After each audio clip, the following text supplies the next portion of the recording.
Halo semuanya, selamat datang di channel YouTube saya. Nah, pada kesempatan kali ini saya dan rekan-rekan tim saya akan mempresentasikan atau menjelaskan tentang capital investment decision.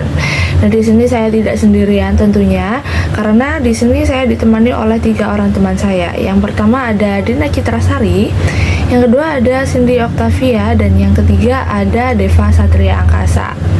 Nah, untuk presenter dimohon untuk mempresentasikan dan menjelaskan tentang materi yang akan kita bawakan pada kesempatan kali ini. Silahkan. Baik, untuk yang pertama yaitu mengenai keputusan investasi modal. Keputusan investasi modal adalah suatu proses dari merencanakan, menentukan goals atau tujuan dan prioritas, mengatur keuangan, serta menggunakan kriteria tertentu untuk memilih aset jangka panjang. Selanjutnya metode pengembalian, yaitu periode pengembalian sama dengan investasi asli dibagi dengan arus kas tahunan. Arus kas diasumsikan terjadi secara merata. Selanjutnya metode pengembalian memiliki tabel. Untuk tahun pertama, investasi yang belum dipulihkan pada awal tahun adalah sebesar $100.000. Sedangkan untuk tahun kedua berkurang menjadi $70.000. Pada tahun ketiga menjadi $30.000. Dibutuhkan $30.000 di tahun ketiga untuk pulih investasi. Sedangkan arus kas tahunan tiap tahun menjadi naik. Selanjutnya, metode pengembalian memiliki kekurangan. Untuk yang pertama, mengabaikan nilai waktu dari uang. Yang kedua, mengabaikan kinerja dari investasi dolar payback period. Selanjutnya, metode pengembalian. Periode pengembalian memberikan informasi kepada manajer yang dapat digunakan sebagai berikut. Yang pertama, untuk membantu mengendalikan risiko yang terkait dengan ketidakpastian arus kas masa depan. Yang kedua, untuk membantu meminimalkan dampak investasi pada masa likuiditas perusahaan. Yang ketiga, untuk membantu mengendalikan risiko keuangan. Yang keempat, untuk membantu mengendalikan efek investasi pada ukuran kinerja. Selanjutnya, tingkat pengembalian akuntansi atau yang disebut dengan ARR. Ya, kembali ke sebelumnya. Terdapat dua tipe capital investment. Yang pertama, non-discounting dan discounting. Non-discounting yaitu mengabaikan nilai waktu uang. Untuk discounting adalah mempertimbangkan nilai waktu uang.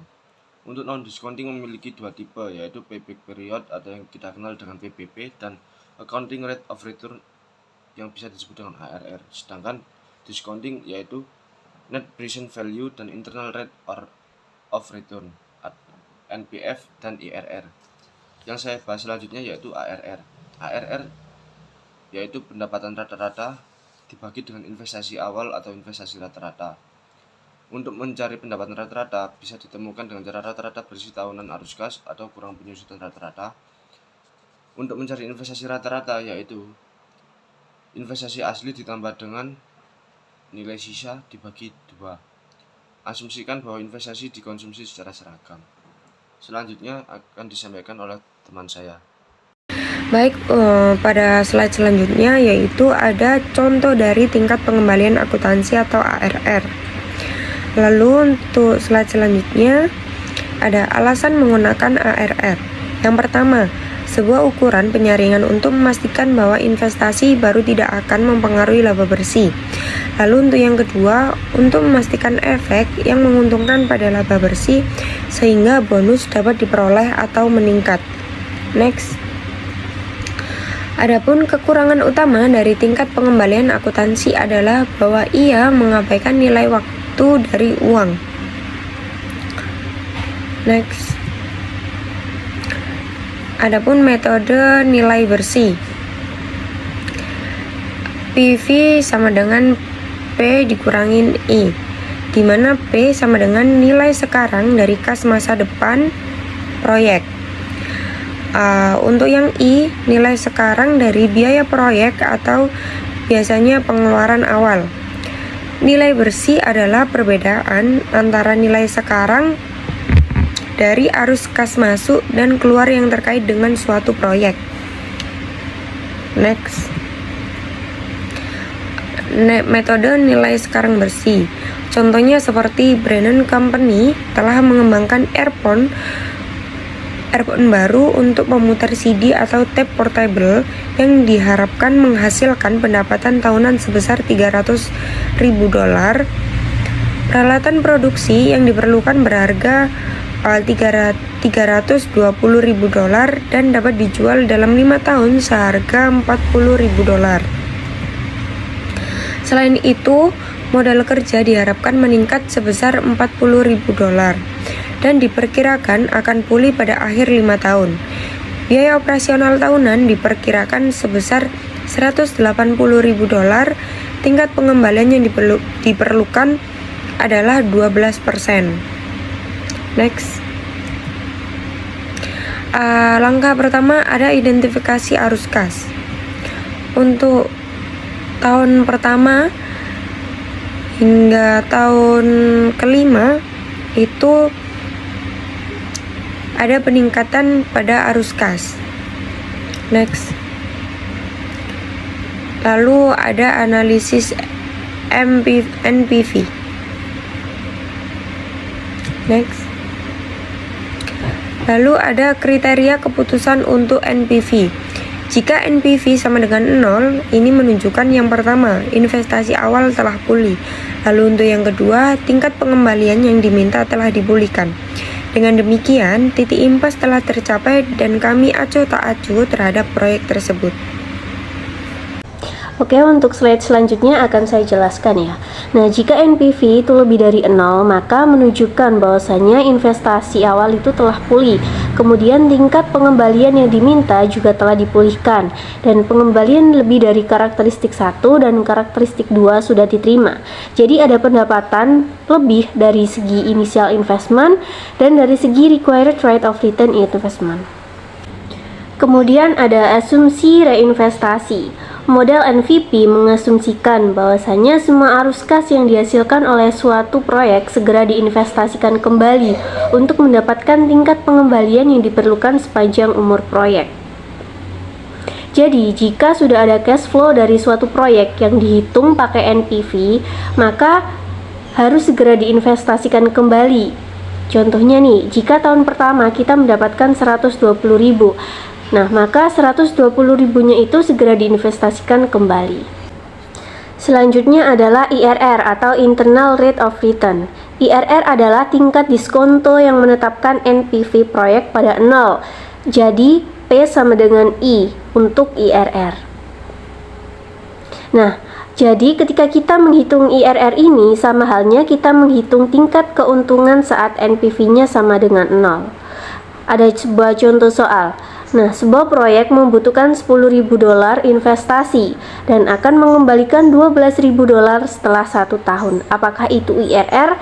Maka jawabannya adalah $12.000 dibagi dengan 1 plus I sama dengan $10.000. Nah, $12.000 ini merupakan kondisi P. Penerimaan 1 tahun tetapi di present value kan, dan 10.000 ini merupakan kondisi F, dan yang kita cari adalah I-nya. I adalah IRR-nya. Nah, 1 ditambah I sama dengan 1,2. 1,2 ini didapat dari mana sih? Nah, 1,2 ini didapat dari 12.000 dibagi dengan 10.000, maka nantinya kita akan mendapatkan hasil 1,2. Kemudian I sama dengan 1,2 dikurangi 1, maka hasilnya adalah 0,2, atau kalau dipresentasikan hasilnya adalah 20%. Maka IRR dari proyek ini adalah 20% atau 0,2. Kemudian adalah kriteria keputusan dari IRR. Nah, sebelum saya menjelaskan tentang kriteria keputusan dari IRR, saya akan sedikit mengulas nih terkait cost of capital. Nah, cost of capital merupakan biaya yang kita keluarkan untuk memperoleh modal. Dan untuk perhitungan cost of capital ini, kita akan memakai perhitungan WACC. Selanjutnya kita akan sedikit membahas tentang kriteria keputusannya ya. Jika IRR lebih dari cost of capital, maka akan kita terima nih.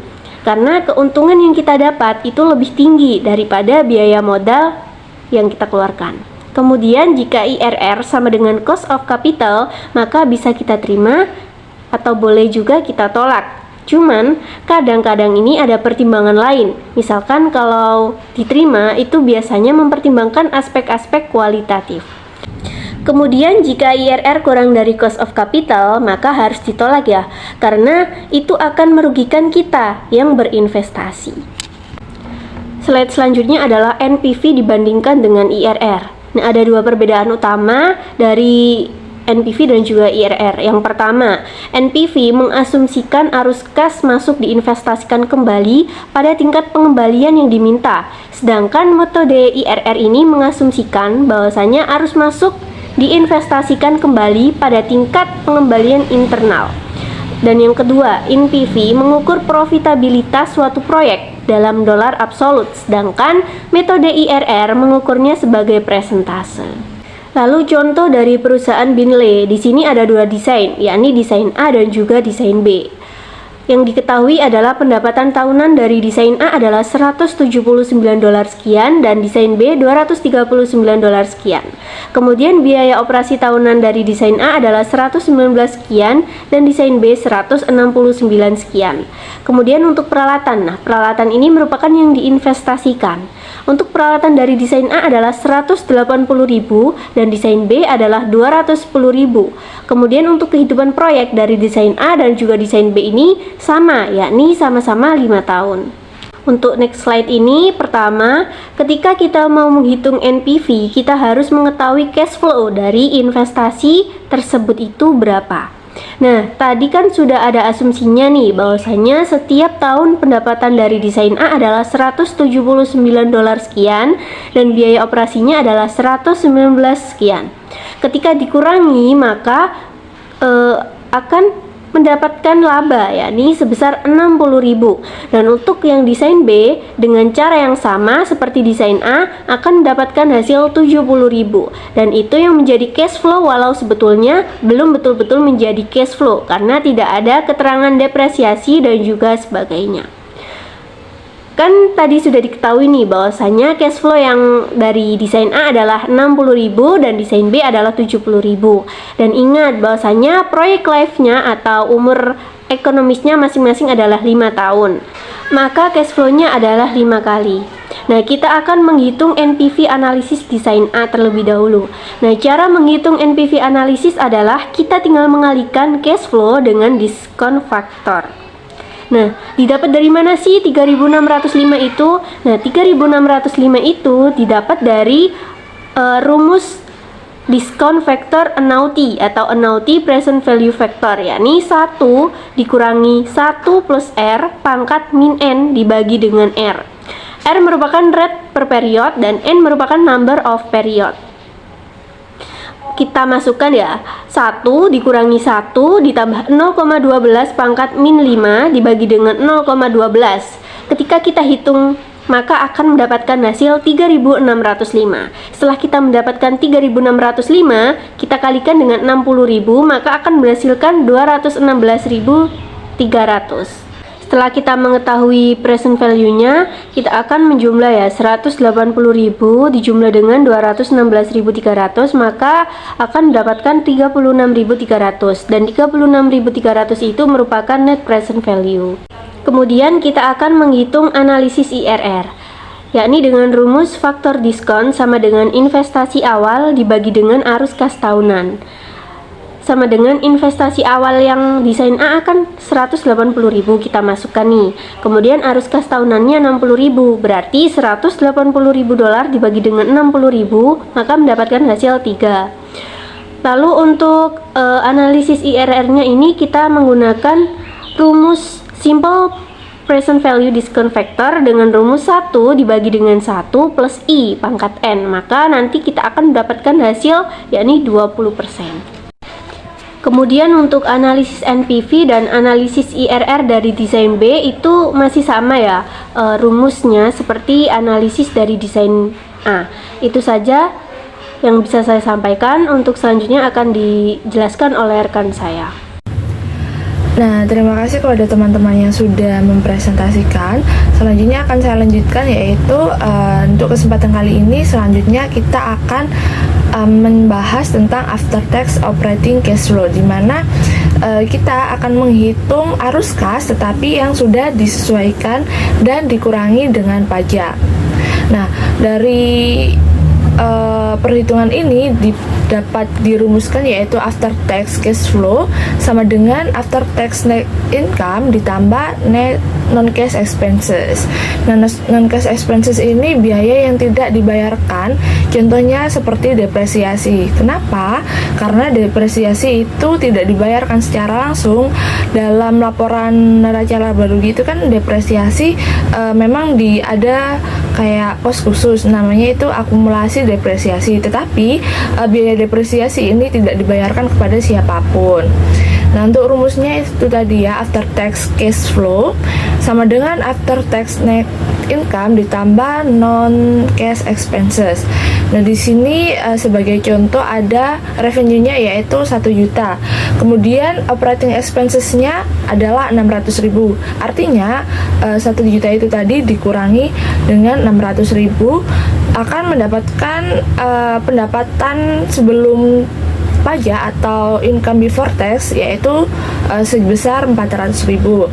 Kemudian 400.000 tadi kita kurangkan dari pajaknya. Nah, pajaknya itu sebesar 34%, di mana 400.000 tadi dikali 34% mendapatkan hasil 136.000. Nah, net income-nya udah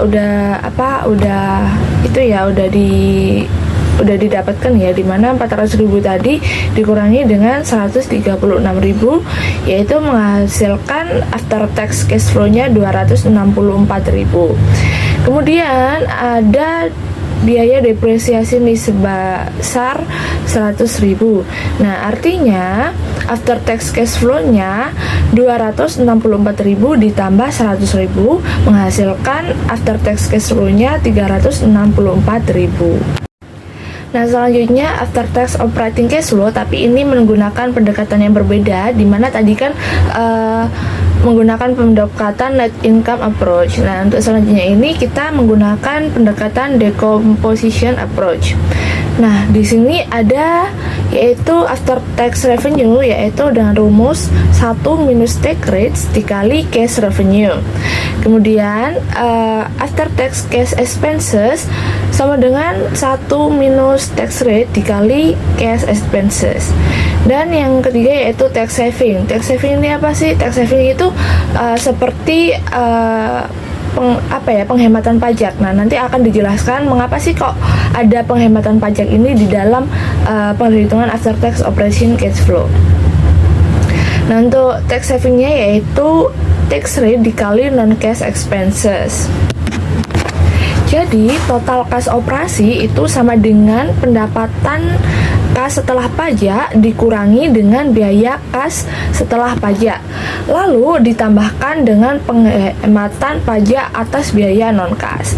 Nah, ini tadi jadi gini guys, pendapatan tunai setelah pajak ini tadi kan rumusnya 1 minus tarif pajak dikali pendapatan, kemudian ditambah dengan biaya dikurangi dengan biaya kas setelah pajak. Rumusnya masih sama ya, 1 min tarif pajak dikurangi pengeluaran, terus kemudian ditambah tadi penghematan pajak, dimana dengan rumus tarif pajak dikali pengeluaran begitu. Nah, kemudian ini ada contoh after tax operating cash flow yang menggunakan pendekatan decomposition approach, dimana ini revenue atau pendapatannya masih 1 juta. Kemudian ada cash expensesnya atau pengeluaran kasnya ada 500.000 dan ada penyusutan atau depresiasinya sebesar 100.000. Nah, untuk tax rate-nya masih sama yaitu 34%. Nah, ini langsung saja kita hitung ya. Nah, after tax cash revenue-nya yaitu 1 dikurangi tadi pajaknya 34%, artinya kita desimalkan menjadi 0,34 dikali pendapatannya 1 juta, nah menghasilkan 660.000. Kemudian dikurangi after tax cash expenses, rumusnya masih sama tetapi ini dikalikan 500.000 ya, karena cash expensesnya tadi diketahui 500.000, yaitu menghasilkan 330. Artinya belum. Kemudian kita menambahkan nih tax saving atau menambahkan penghematan pajak, yaitu sebesar 34.000 itu tadi dikali biaya depresiasi. Nah, non cash itu tadi kan biaya sama dengan biaya depresiasi ya. Jadi artinya kita akan mengalihkan 0,34 dari pajak itu tadi dikali biaya depresiasi, yaitu sebesar 100.000 menghasilkan 34.000 maksud saya. Nah, kemudian tadi yang after tax revenue dikurangi 330, yaitu after tax expensesnya, kemudian ditambahkan lagi dengan tax savingnya, yaitu sebesar 34.000, akan menghasilkan total 364.000. Nah, jadi tadi kita mendapatkan total biayanya yaitu 364.000 karena sudah dihitung tadi ya. Nah, depresiasi atau penyusutan itu adalah biaya non tunai atau biaya non cash dan bukan dari arus kas. Bagaimanapun pendapatan shield depresi, bagaimanapun pendapatan shield dari pajak, dan dengan demikian menciptakan arus kas masuk sama dengan penghematan pajak. Jadi biaya depresiasi ini kan pertamanya adalah bukan arus kas ya atau non tunai, tetapi biaya depresiasi ini tuh menciptakan tax saving atau penghematan pajak, dan penghematan pajak itu tadi nanti akan dimasukkan dalam arus kas masuk. Diasumsikan bahwa undang-undang perpajakan tidak mengizinkan penyusutan dikurangi untuk sampai pada kena pajak penghasilan. Nah, jika sebuah perusahaan memiliki arus kas operasi sebelum pajaknya sebesar 300.000 rupiah, maksud saya 300.000 dolar, dan biaya depresiasinya sebesar 100.000 dolar, maka kita memiliki pernyataan sebagai pada contoh slide 33. Nah, ini perhitungannya, dimana kita arus kas operasi bersih yaitu atau net operating cash flow-nya sebesar 300 dolar, kemudian biaya depresiasinya 0, dimana tadi kan di awalnya undang-undang perpajakan tidak atau melarang biaya depresiasi itu digunakan.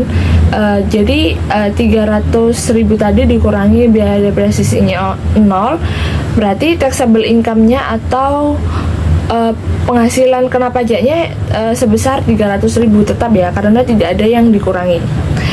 Kemudian dikurangi lagi penghasilan pajak atau pajak penghasilan sebesar 34%, dimana 300.000 tadi itu dikurangi oleh atau dikali 34%. Rumusnya sama kayak dengan 300.000 dikali 0,34. Nah, itu akan menghasilkan income tax-nya sebesar 102. Nah, taxable income dikurangi income tax yaitu akan menghasilkan net income-nya sebesar 198 dolar.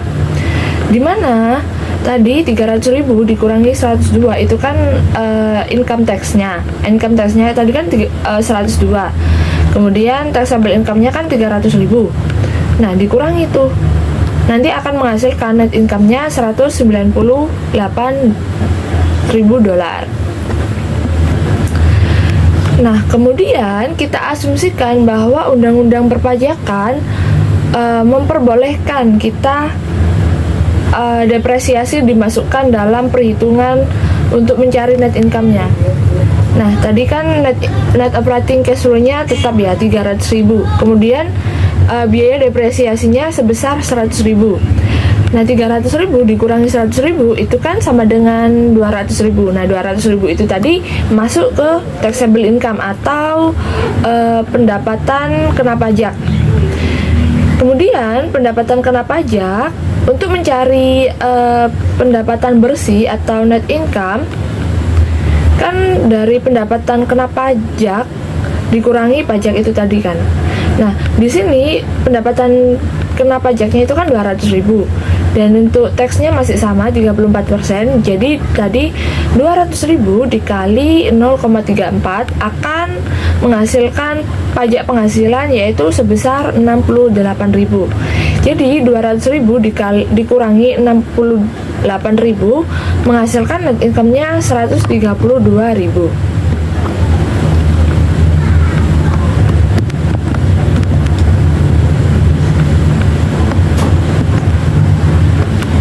Nah, perhatikan bahwa pajak yang dihemat adalah 34.000. 34.000 ini tadi dari mana sih? Dari yang pertama penghasilan net income-nya tadi yang pertama kan 120.000. Maaf, maksudnya 102.000. Dikurangi dengan net income yang kedua yaitu penghasilan arus kas yang udah dikurangi depresiasi itu kan akan menghasilkan net income berapa? Net income-nya atau penghasilan pajaknya 68.000. Jadi 102 dikurangi 68.000 akan menghasilkan 34.000. Itu sebagai kas tambahan atau tax saving. Nah, penghematan ini dapat dihitung dengan mengalihkan tarif pajak dengan jumlah penyusutan yang diklaim. Jadi selain membandingkan dua perhitungan tadi dan kemudian dikurangi, kita juga bisa langsung menghitung berapa sih biaya penyusutan yang bisa diklaim atau tax savingnya itu berapa gitu. Jadi tadi kan udah aku jelasin ya, dimana pajak dikali dengan biaya depresiasi. Nah, ini pajaknya kan udah tadi 34.000 dikali biaya depresiasinya 100.000 akan menghasilkan sama yang kayak tadi $34.000 gitu.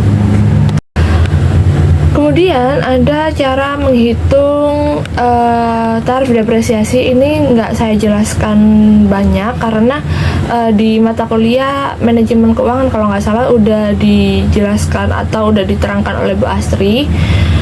Ini sekilas aja ya, dimana Undang-Undang Perpajakan mengklasifikasikan sebagai besar aset ke dalam 3 kelas, yaitu yang pertama kelas 3. Kelas 3 ini jenis-jenis asetnya seperti alat-alat paling kecil gitu. Kemudian kelas 5, di kelas 5 ini ada seperti mobil, truk, dan mesin peralatan. Dan di kelas 7 diklasifikasikan jenis alatnya yaitu seperti komputer dan peralatan kantor. Asal dari salah satu dari 3 kelas di atas itu disusutkan menggunakan metode straight line atau menggunakan metode garis lurus. Nah, ini disebutnya MACS atau Modified Accelerated Cost Recovery System, dimana nanti penyusutannya itu bisa diklaim dari mulai setengah tahun begitu ya. Nah, ini setengah dari penyusutan untuk tahun pertama dapat diklaim terlepas dari kapan aset tersebut benar-benar digunakan. Jadi kan misalkan nih suatu perusahaan membeli untuk sebuah peralatan A. Nah, peralatan ini setengah tahunnya itu bisa diklaim, tapi setengah tahunnya masih belum bisa diklaim ya.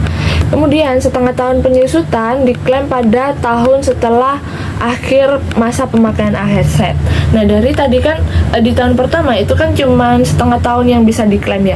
Itu nanti untuk mengeklaimnya lagi itu di tahun akhir setelah aset itu dipakai. Ini bisa dibaca sendiri dan ditranslatekan sendiri. Nah, ini sebagai contoh, sebuah mobil dibeli pada tanggal 1 Maret 2003 dengan harga $20. Kemudian perusahaan memilih metode garis lurus atau straight line untuk tujuan perpajakan. Mobil adalah aset 5 tahun. Jadi mobilnya ini digunakan untuk jangka waktu 5 tahun gitu ya. Nah, kemudian bagaimana sih penyusutannya? Caranya yaitu nilai yang kita beli dibagi dengan jangka tahun penggunaan, yaitu 5 tahun tadi. Dimana tadi kan kita belinya 20.000, kemudian jangka waktunya 5 tahun.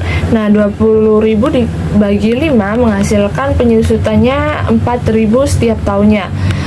Tetapi karena dikonversikan hanya setengah tahun, karena itu tahun pertama, jadi pada tahun 2023 perusahaan hanya memotong sebesar 2.000 untuk biaya penyusutan dari mobil tersebut, begitu. Nah, ini contohnya sama aja. Untuk penghitungannya juga ini pada tahun 2003 itu kan tadi udah dikatakan 2000 jumlahnya setengah tahun, penyusutannya 2000 tadi, kemudian 2004 4000, 2005 4000, 2006 4000, 2007 4000. Nah, pada tahun terakhir atau tahun terakhir ini itu 2000 lagi karena cuman digunakan setengah tahun aja penyusutannya. Nah, asumsikan aset tersebut dilepas pada tahun 2005, hanya 2000 depresiasi yang dapat diklaim, sehingga nilai bukunya yaitu menjadi 12.000, di mana tadi 20.000 dikurangi dengan 8.000 gitu. Udah, sekiranya itu aja yang bisa saya sampaikan dan kawan-kawan sampaikan. Untuk lebih jelasnya bisa ditanyakan kepada tim kami atau di kolom komentar. Terima kasih atas atensinya. Semoga apa yang kami sampaikan bisa bermanfaat untuk rekan-rekan semuanya. Terima kasih, saya tutup dan sampai jumpa kembali.